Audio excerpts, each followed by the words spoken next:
Hey guys, so I had a question come through on YouTube just now from Canada. So it actually came through to me 13 days ago. I hadn't seen it, so I do apologize. Hopefully this answers the question that you asked though. So it said, which information do you ask customers when they reach you for the first time for warehouse line marking, and how do you calculate the overall costing for a line marking job? Okay, so this is quite a big question that I get fairly often, so I thought making the video would help you guys. Now, first off, what I've done, hopefully you can get the download below this video if you're watching it on YouTube. If you're watching it on any other platform, I will add it on. So for LinkedIn and Instagram, etc., you'll get it below the video as well if I can, so that you've got a download. But essentially, it's a Word document. Now, what I've done is I've put this together just to give you an idea of a checklist that really, I think, helps answer most of your basic questions. Now, although I'll go through the checklist in just a moment, something that I just wanted to clarify that I think will make this really a lot more straightforward. The first thing you need to know, if a customer phones you and says, hey, Alex, I need to get some line markings done, the first thing you need to know is why. You know, what's spurred this on? Because nobody has line markings installed just for the sake of installing them. There has to be a reason. Now, the reason is typically there's been an accident or an incident and something needs to be added, changed, removed, whatever it might be. It could be that there's a change in the health and safety stance and they want to improve things overall on the site and there's not been an accident or incident. It could be that it's just a replacement of current things, or it could be set standards such as the 5S. So really what you need to know though is the why behind it, because knowing that why helps you to put a business case forward to your customer. Because ultimately, you know, if I come to you and you're the facilities manager and I'm saying, hey, great, let's measure out and I'll give you the quotation, chances are you're going to get the quotation and you're going to go, okay, cool, I also need my boss to sign this off. And although I always try and ask people, like, is there anybody else that would like to be involved in this? Should I share it with anybody else? It's a way of asking, are you the person that's paying for this, or is there somebody else you're not telling me about, without actually saying it and causing upset? Because people, you know, they get upset. They want to feel important and they want to be able to say, no, it's me, it's my job, I'm in charge of this. But you've got to dig a little deeper sometimes, just find out, is there anybody else involved? Now, if they don't want to give you that information, this is where a business case comes in really, really handy, because it just sort of helps sell. So understanding why, that is the first thing you need to know. Why is it you need line markings in your warehouse? Now, once you understand the why, you can tailor your business case to it, but you also need to ask further questions. So for example, we need to know, what's the building used for? Is it a workshop, and have you got machinery?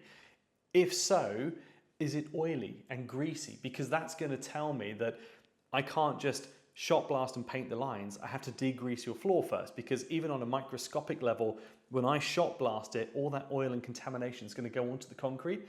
That's going to cause the lines to defect at some point. I know it is. It's happened so many times. And so I need to know, am I degreasing the site and then I'm going to shot blast, and then I'm going to have to use an oil penetrating primer, and then I'm going to have to select a UV system, or potentially a two-part epoxy, or whatever it is I'm going to go for. That also leads me on to my next sort of point I would make. How long can this area be out of action for? Because if you're running 24/7 and you can only afford to give me a 2-hour window here and there, I can't use a two-part epoxy that's going to take 24 hours, and it needs 2 coats, so I'm going to do 48 hours. If that's the case, I might need to go to a UV system that's an instant cure. So there are ways around this, but knowing the operational logistics of that site is important, because it helps you dictate the products. And you might look at it and go, okay, great, you can't isolate the area for 48 hours. Can you do 24 hours? In which case I might use a 2K epoxy or a polyurethane or something like that. If that's still not good, we can go, okay, cool. What about weekends? What about nights? What about you need it back within a couple of hours? Great, I can go to epoxy systems, or an acrylic system, or I could go to an ultraviolet system. So all of these things are really, really important, and they help you understand what you're doing. So let's have a quick look at the form. So why do you need the line markings? So replacement of old lines, new installs for safety, operational changes. What's the condition? So if you've got lines on there already and I've got to replace over the existing lines, which product did you use? Because if it's a 2-part epoxy that's on the floor already, I know it's going to be so tough to get those lines up and get a nice sort of prepped floor for me to get my new lines to go over the top of it. So it's really, really tricky. Whereas if they've used a single part system or something like that, or a PU, might be an awful lot easier for me to shot blast over the top. And that helps me understand how long I'm going to spend in the preparation phase. So what type of surface? Is it already epoxy coated? Is there damage to the floor? What conditions is it in? Because I can't paint it if it's damaged. I need to repair it. Ultimately, what will happen is the paint will just drip into all the cracks, and I want to make sure that my product looks good, and you don't come back to me and say, "Hey, Alex, this is it's falling apart," when really it's the substrate. What type of traffic will the area see? So if we're talking forklifts and pedestrians, probably not so bad. But if we're talking really heavy forklifts, lots of movements, heavy machinery being moved around, cables, drums, whatever it may be, suddenly it gets a little bit more intense. We need a different product. If, for example, it is just foot traffic and it's a workshop, maybe I don't need that. I just need something that's chemically resistant, and that really sort of depends. Next one I want to know, how long do you want the line markings to last? Because if you need the lines to last 5 years, 10 years, 15 years, or 20 years, again, it changes the product that we may be using on here as well. So we've already covered how long can it be out of action, any specific safety regulations you need to comply with. Now, I'm doing a project at the moment for a customer where they have an ATEX environment. Essentially, they store chemicals, and that means I can't have anything that causes a risk of ignition or sparking, etc. And I can't have any flammables there at all. And so I'm now looking at ways I can work within an ATEX environment, and that dictates, of course, the safety regulations and requirements for that area. Temperature and humidity. Now, this may not seem important, but trust me, it is, because your product is designed to cure at a set temperature range. So typically, you might say it's between 5 and 25 degrees with a relative humidity of, let's say, 40 to 70% is a nice sweet window. Above that, it might be too humid, it takes too long to dry. If it's too hot, we might get what we call flash curing, where it sort of cures on the top, but the underside stays a little bit wet.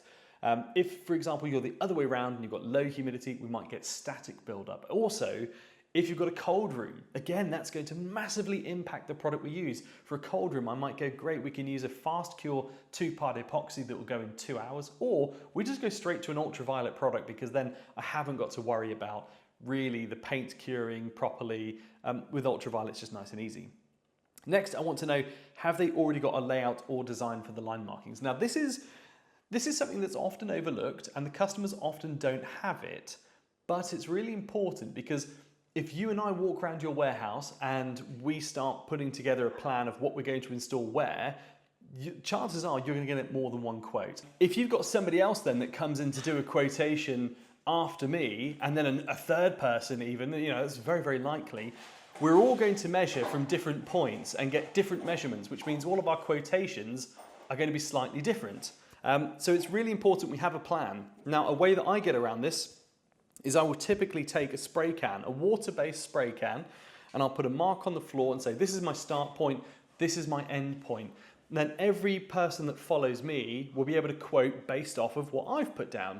Now, you may think, I don't want to help the competition, but trust me, at least if you're all off the same starting point, and you're all going to get it, around the same. The reality is, although you'll all be different prices, it will be for the same project. And as long as your customer isn't buying purely on price, and if they are buying on price, you really don't want that sort of customer anyway, then at least you've got the sort of basics clarified. Okay, last couple of ones here. Regular maintenance. What's your plan for maintenance on it? Now, the way I tackle this is I look at what the customer currently does on their floor, and I say, okay, are you cleaning the line markings? Because if you're not cleaning them currently, or you're not cleaning your floor properly, I don't want a complaint from you to say the lines are scuffed, dirty, etc. and she's currently chewing her bed and eating everything. Yes, cleaning, super important, because the lines aren't going to get damaged. A heavy impact from a machine, a forklift, a pallet even with a nail sticking out, it's going to scuff and scratch it. And so I need something that's durable enough, but also easy enough to repair and to clean and to get back looking good. So really, really important you understand what their cleaning requirements are. I also think that's a huge opportunity for upselling as well. If you know that they're not great at the cleaning, sell it as a maintenance package and say, for argument's sake, it's £500, £1,000, and we come in every year and we clean all of the line markings across the warehouse. Now we use a certain formula for the cleaning solution, and then we run a wet scrubber dryer over the top of it. And then we also say there's also a repair service. So we carry out the deep clean, and then we do a report on the lines, and then we'll tell you what repairs are needed. And any repair is £15 a linear, £20 a linear, depending, whatever it is. Any other special requests? So we get this a fair bit. It's something I would clarify, because companies love using brand colors, but also you might assume line markings just go down in yellow. And then you get there and the customer says, oh no, I want to make this bit blue. Oh, can we make that red? Because I don't want people to go there. And if you haven't got that product already, on the van or on board with you, it's too late. So clarify up front exactly what your customer wants. Now, the way I would tackle this is typically I would make suggestions to my customer. And I do that for two reasons. One, because I want to show that I understand the issues better than they do, so that they trust you more and they go, Alex said we should potentially do this area in red because it's no pedestrians, and actually that's a great idea. Or we might want to do this part in yellow to signify pedestrians, or this part in blue to signify pedestrians and MHE, and we set a standard. So that's one reason. The other reason is there might already be a standard in place and they just haven't bothered to tell you because maybe they haven't thought about it themselves. So always talk about the colors of the lines that you're putting down as well. And lastly, budget. Now, budget's a tricky one because nobody likes talking cost, do they? Everybody says, no, we haven't put a budget together, just give us your best price, which is rubbish, okay? When I buy anything, I have an idea in my mind, this is roughly what I'm gonna spend or want to spend, and I'm prepared to go a little bit above if need be, or a little bit below, well, obviously you'll go below, but I am prepared to go X to here or whatever it might be. It's important you ask the question because the customer will instantly, I found they always say to me, we haven't got a budget, just give us your best price. And so to avoid that situation, I always start up front with the customer. I will actually send a copy of my prices and go, here's a price per linear meter for walkway, here's a pallet bay, here's this, here's that. And that way, when I get to see my customer, I can say, look, I've sent you over a basic price list that gives you an indication of what we charge, so that essentially you can see that I'm not going to change the prices. That's literally what we charge per linear. I'm going to put your quotation together based on the linear meter which we've measured today. What I would like to know as I'm putting it together though, have you thought about a budget and how you'd like to pay? Some customers like to pay everything in arrears. Some are comfortable doing pro forma for half, or half at the start, half in arrears. The reason I ask is because if it's all in arrears, perhaps that doesn't work for us, or potentially we don't offer that, or it could be a case of it costs more money, or we only accept so many payment term days, whatever it may be. But I'd introduce that conversation and say, great, well look, I've sent you already a prospective price list that tells you what I charge per linear meter. I'm going to base my quotation off of that price list for you. The question I'd like to ask though, and I'd like an honest answer, is before I put everything together and spend a lot of time on it, have you got an indication of what your approximate budget is? Bearing in mind, I've already sent you my prices, so you can see mine won't change.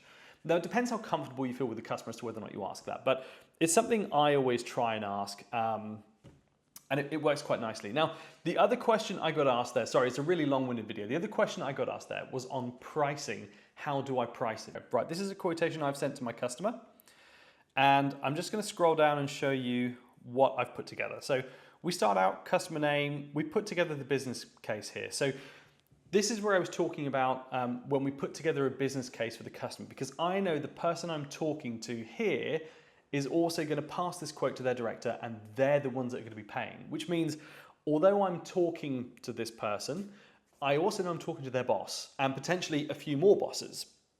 And so what I do is I put together a bit of a project overview. I've said, look, this project involves installing clear and durable line markings in a warehouse to create safe walkways and pedestrian routes. And I've given them a scope, and I've said we're going to do walkways, we've got traffic flow arrows, we've got pallet bay guideline markings that are going along the pallet bays. I've then given them a project timeline and said, look, I'm looking roughly 2 to 3 days. They want it handed over by the 14th. Another consideration I probably should have put on that checklist as well. When do you expect the project completed? Because if I'm booked up for 3 to 4 weeks, or I need at least 2 weeks lead time to sort of get there, it's no good phoning me up on the last day and saying, hey, can you do it this weekend? I can't help. Be realistic with your customer. Tell them you can't do that. Be upfront. At the end of the day, it's your company. You run it your way. You need to be firm and say, no, this is what we can do. And just leave it to it. Next, I've said, we can do it provided sufficient notice is given. The reason I say it that way, at the moment, I've got 4-week lead time. Coming up to Christmas, it might be 2. I don't know. The point is, I'm talking about something in the future I can't really determine just yet. But provided I've got sufficient notice, I can get it installed for you. Next, I put the payment terms. I said, look, you've got to pay me half up front, and the rest of it, I want the day after I've completed it. So for this job, it's a $25,000 total purchase price with everything. I then said, look, these are the benefits here. So clear walkways, clear traffic management, reduce the risk for both workers and vehicles. We're going to enhance the safety by putting lines along the pallet bays for them. We're going to make sure it's also compliant with health and safety regulations. So we've got a nice, clear, durable, lasting walkway, serves the purpose they need. Then this is how you're going to book in with us. And then I've also mentioned, like, you can get hold of me, you can call me within 3 seconds and we'll answer. It's no automated messages, you get straight through to a person. Not only that, I've got your Superline warranty covered, we've got some flexible hours here for you, and I've given you our lowest pricing available. Then when I come down here, this is the plans that we have. Now, this part to me is where it makes a really, really big difference, because I put a video together and incorporate it with every single quote I do. So let me play this. I appreciate the audio might be a little grainy because you're watching it on a video, through a video, but yeah, you get the idea. Let me just press play. Alex here from Linemark. I just wanted to talk you through the quotation, make sure I've got everything covered for you. So the first item we've got here, this is an indoor walkway line heading from the side door on the right-hand side of the loading bay doors, facing them from the outside. It's 27 linear meters. So if we scroll up to the image here, this is the plan. So we're standing outside, loading bay doors are just here, and on the right-hand side, we've got the doorway that we're talking about. And this is a walkway that goes into the warehouse towards the pallet racking to meet sort of over there at 27 linear meters. So that's your first item. Now, as you go down through the list, I've itemized each of them for you, and I've also put in the quantity that's editable as well as the tick button at the side. So what this does for you, you can adjust the quantity just by typing in a new figure here. So although we've measured it at 27 linear meters, for example, if you wanted to change something, perhaps you wanted to look at, say, the walking men that we've got and reduce the quantity of the walking men, you can simply just type in a new number to change that quantity. You can also add and remove items just by ticking here, and you'll see that updates the quotation price accordingly for you.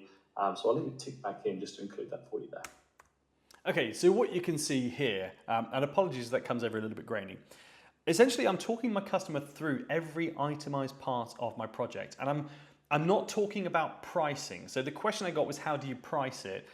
I steer away from pricing by addressing the other concerns. First off, who am I talking to? I've put a business case together in case the person I'm initially sending it to isn't the right person, and I'm addressing the concerns that I understand a typical business will face when they're coming up against these sorts of things. I'm then saying, here's the plan. I'm then itemizing everything. So if we just scroll down, I've got some Trustpilot reviews and some trust signals and bits and pieces. You then come down to the items themselves. Now, each of these I have as a catalog item, which means I have a fixed price for every single thing I do. And all I do is I type in the description, it adds in a little image that you see at the bottom here, and then it adds the description in, and then I will just add in the rest of the description here. I'll then add the quantity, and then I make it editable so the customer can change that quantity and add and remove it from the quotation. Now, all of these prices are fixed so they can see all I've done is added the quantities, adds everything up for me. And then as I scroll down, I've then got options to add my warranty packages, so they can select my Superline packages and then just click on these to add them in. They can also pick my working hours, so if they want me Monday to Friday during the day, perhaps they want me at night, or perhaps they want me at the weekend. Now, I know the project's going to take 2 to 3 days, as I've outlined in the business case above, and so I've also got the quantities in here, so when they select this, it automatically charges for 3 nights or 3 days at a weekend, etc. So it does a nice little job of that. I then also give them a few different paint options, and I might say to them, you haven't been clear enough on how long you want your lines to last, and so I'm going to suggest we either go for a single part or a 2K epoxy or a 2-part epoxy. And all you need to do is click from one to the other, and that explains which one we want and adds to the quotation. In addition to that, I've also put a video below. And again, when they click play, so in the quotation above, you've got... it goes into the 3 different types, or 2 different types of paints, sorry, whichever one I'm going for. This is actually an outdoor paint system I've got on there. So it goes through all of that in detail. Then they can add, when they're ready to do it, they can sign, date it, and then they scroll down to my terms and conditions, sign and date. So it does it quite nicely. Now the way I do this is I add everything through my catalog. As I just mentioned, everything for me is a set price. So one thing I hate is disorganization. And when you go to a warehouse, you need to have, or anywhere, a car park, doesn't matter what it is, your pricing needs to be consistent. And it's no good making it up on the day. You should have a fixed price you charge. And so the way I would do it is I have literally, so if I go into my disabled bay, it says, this is my disabled bay, this is the size 2.4 by 4.7. It then includes an additional 1.2 meters of hatching to the side and the rear. Then I've got a description below it. I can quickly add it to my quote by just typing in 102 and it goes, bam, that's a disabled bay. And then it adds pictures and a price for me. And it goes, here's the pictures, here's a link to see it online as well. We get a web link, so it then takes them to my website. So there's quite a lot of things. I can also bundle it. I can make it recurring, fixed price. I can set what it costs for me to do it. So if I just bring up one more quotation, I'll just bring up, so this is one that, another one I've just sent out. If I bring this one up here, this one, in fact, this one only has letters and numbers, I think, and a zebra crossing. But you get the point. So down here, you've got pictures. So a zebra crossing, for example, he can click on here and it takes him to the zebra crossings, back onto my website, talks to him about zebra crossings, what the standard size for the pad will be, what we're going to use, whether it comes with a warranty, etc., etc., etc. Adds in a bit more information, bit more trust building, so we add in images, etc. if he wants to click on it. He can also just double click on this image and that will bring up a larger image that I've used just to show what that zebra crossing is going to look like. So it keeps it really nice and simple. I've done it for everything really, so letters, numbers, you know, if they're clicking on this one here, it'll bring up letters that we've got on here, for example, or this one's got a filled in walkway area, so we're just showing what it looks like out in the concrete. Again, you know, they can click on these and they can go, great, I want to speak to road tech, I want to find out about road text, so I can speak to Linemark, or I can get the information right here. A bit more info like how long will they last, essentially as long as you want, because we can put a warranty in place. How much does it cost? Well, you know, we do a breakdown as sort of costs, as minimum costs, etc. And I've given an indication, said, for example, a small 40 bay car park line marked on a Monday to a Friday between 8 and 5 will cost you about 700 quid. The same project though on a Saturday will start at £1,298. That's the starting point. Depends on where you are, etc. So for me, for example, what I do is I use a postcode tool and I'll just chuck in, for example, add in the postcode on the side here on my website, and it will go, bam, the minimum charge is going to be £1,250 for your project in Exeter, and that's from Monday to Friday. But this is the minimum, so it doesn't matter if it's weekend or not, that's the minimum charge. And then when you're ready to get a quote, just click on here. So essentially what I'm trying to say is you've got to make this as easy as possible for your customer to understand your quotation. I find the easiest way to do that is through video. So I will put together a video for the customer. I will embed it within the quotation, explaining everything I'm going to do for them. If I don't have a plan, a map, I will take pictures of the site on my phone and I'll literally upload the pictures and I'll just go, here's where we're going to be installing the walkways. Here's where we're going to be putting the pallet bays. Here's the car parking spaces over here. And I'll put pictures in there. And again, you just upload them so quick and easy. And I'll just say, great, as you saw with that map, the plan of what we're installing, literally just talk about it, go, here's the lorry bays, here's this, here's that. You don't then need to go into further detail. But what's really, really nice about that also is I can give that detail to my installers and I can say, here's the video for the customer that explains what we're doing and where we're doing it. Now, you can edit that video and take out your pricing elements so people can't see your pricing, or of course you could just send it over to them. And yeah, you know, that'll work absolutely fine as well. So that's a way I really like to do things.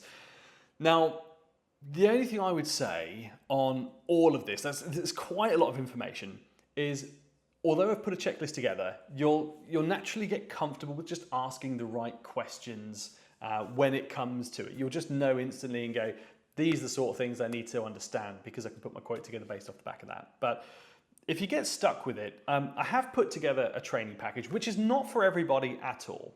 And before you look at that, this specific question was about indoor line marking. One thing I would say is if you're doing indoor line marking, best thing to do is add a laser guide to your shot blaster to keep it super straight. Now, these are the ones that we use on our shot blasters. So as you scroll down, we've got, so there's two kits. One of them is just the laser only, one's got a manual pointer as well. So in case, for example, your laser were to break, your battery were to go flat, whatever it may be, you've always got a manual pointer as a backup. Now ours are on here, so they're shipped worldwide. Although based here in the UK, you can get it delivered to the US or anywhere else. So you can go along here and you can just say, like, this is $1,300, have it shipped anywhere you want to get it shipped in the world.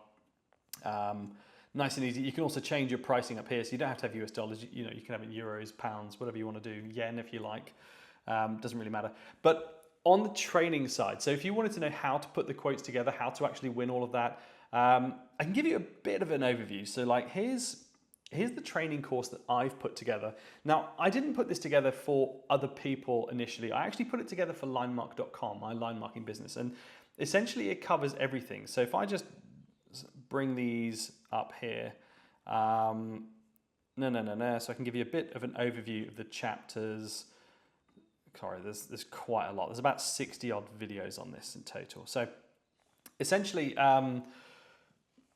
it's trying to help people get involved in line marking. So if you're not currently involved and you're looking to get involved, even if it's in a particular area, like maybe you already do it, but you want to win more sales and you're just looking to improve your business, this sort of thing, that's literally what this is designed for. This gives you the ins and outs that I've put in place at linemark.com and how that's generated a multi-million-pound sale through line marking, following these principles. But I ended up having to get it all wrong to get this right because I made so many errors. I had no training, I had no system in place, and then I decided to put it all together.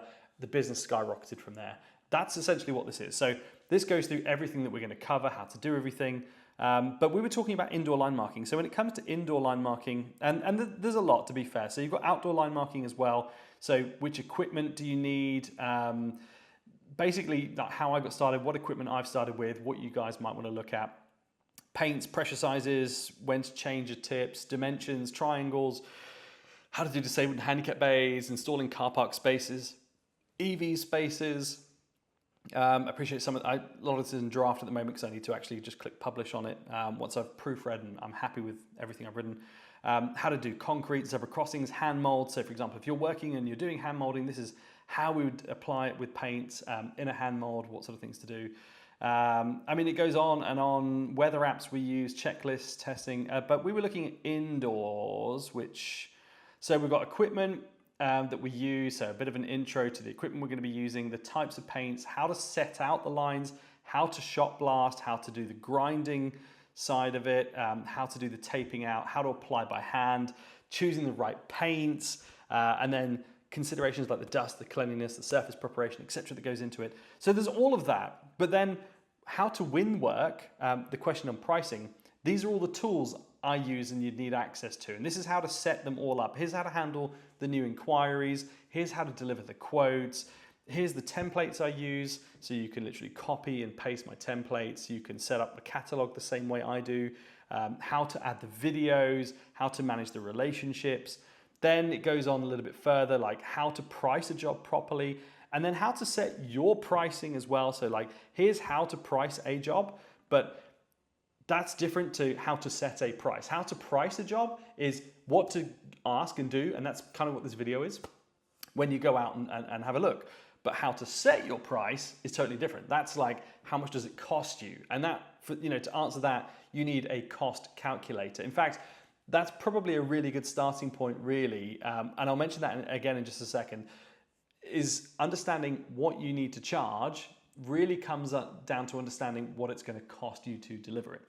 So the pricing strategies that we use are how we can remain competitive, but we want maximum profitability. So when we work, compared to a lot of other line marketing companies, we might be a little bit more expensive, but we make a lot more money. And we do that because we understand how to price strategically, offering all of this extra value, the videos, the explainers, the sort of content behind that, making the quotes super easy to read, to understand, and to pass on to your boss if need be, putting together that business case so that it just sells itself in that respect. And really the line marking aspect is the last thing they see. Like they see that after they've bought the project and signed up to you. The first thing is all about getting that sale through the door. And that's really where, 90% of the effort is.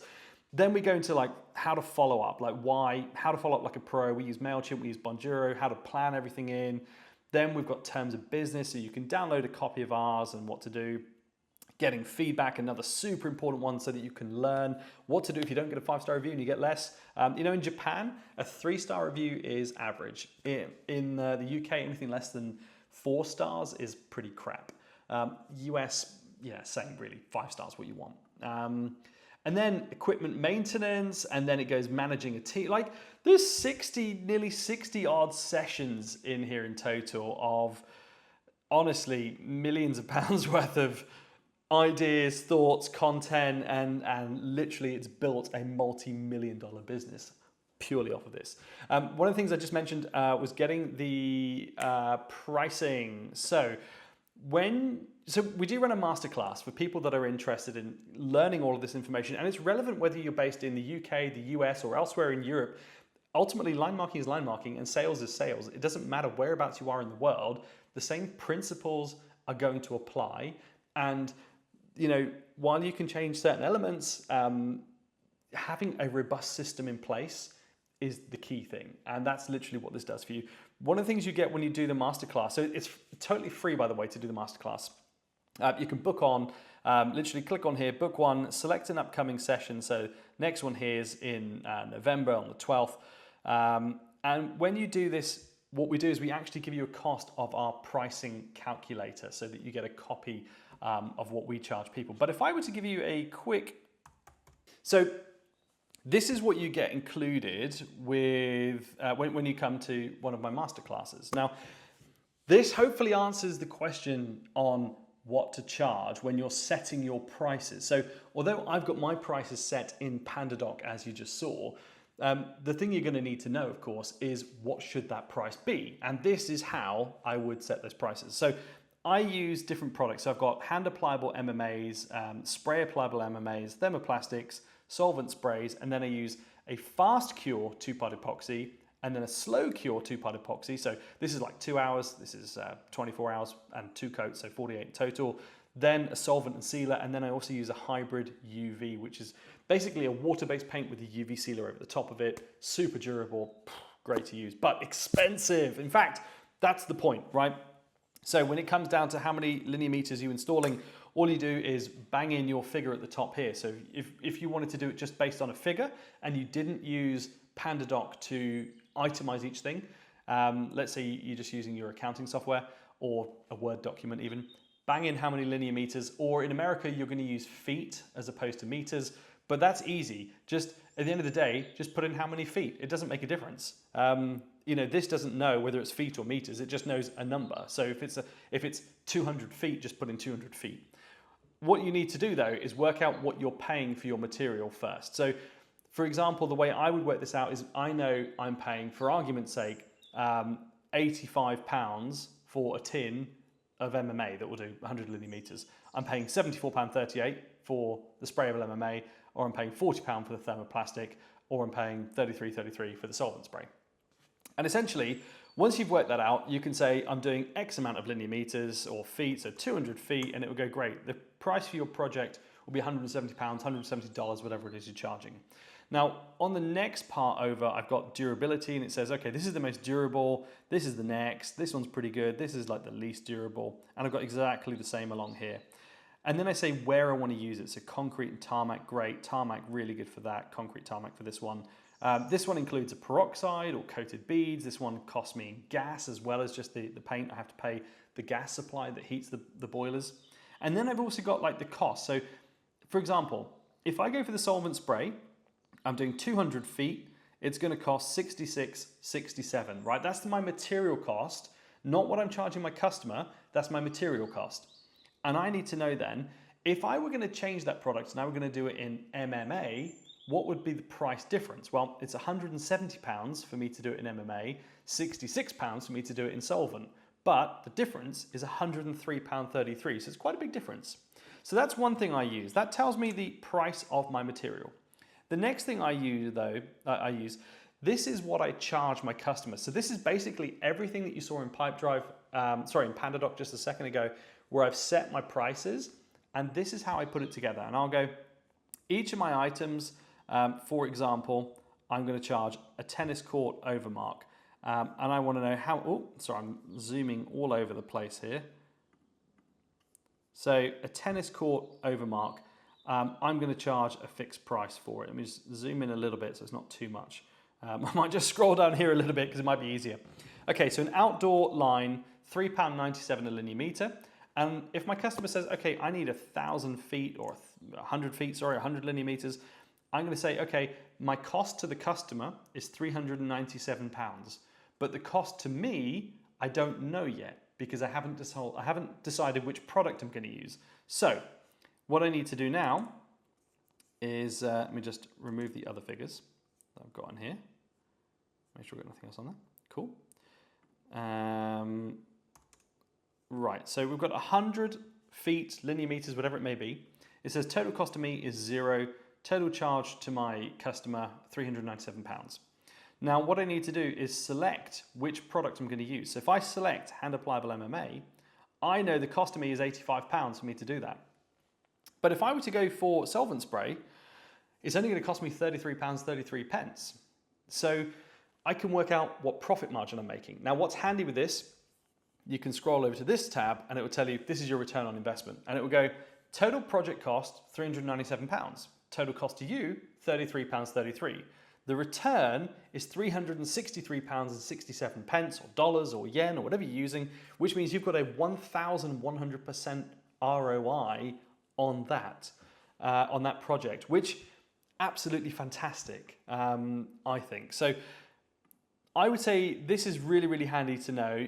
You just need to know your price per kilo, per tin, whatever you want to do. And I've just said this is how we work out the price. So I know a tin, for example, of the MMA cost me nearly £300, and I get 25 kilos for that, and it covers 35 square meters. So basically, if I'm doing linear meters at 10 centimeters wide, that means that cost per linear is around 85 pence. So I've gone £297.50 divided by my 350 linear meters or 700 feet, whatever I'm doing, and that gives me an 85 pence per linear meter, roughly.